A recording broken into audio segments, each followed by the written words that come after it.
Kandong. Hello, boss. Andito na po ako sa tapat ng gate nyo.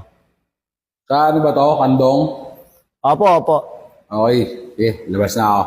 Okay, sige po.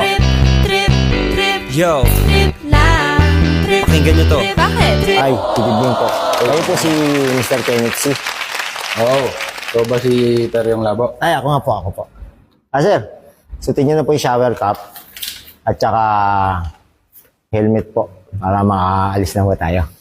Okay. Wait lang ha. Sige po. Ihinay huwag ka papasakop. Sa takot, huwag ka papasakop. Kapag nangati, di ka Papunta ko tayo ng Strata Building sa May Ortigas. Oo. Sige ho. Ano mismo Strata Building. Sige po. Sakto ho yan. Teka. Saan yung motor nyo? Ay, naku, bossing.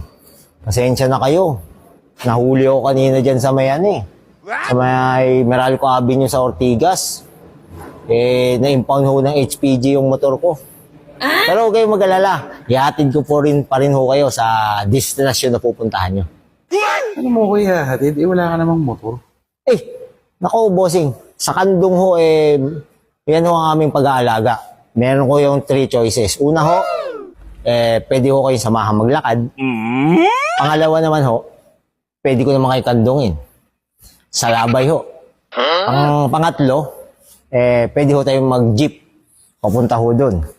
Sakto, marami pa akong barya dito. Ako namang niloloko mo ako niyan eh. Hindi ho. Pinasuot mo pa ako ng hairnet saka ng helmet mo. Oho. Tapos magko-commute lang ako. Hindi ho. Magginagawa mo akong katanga-tanga niyan. Hindi ho.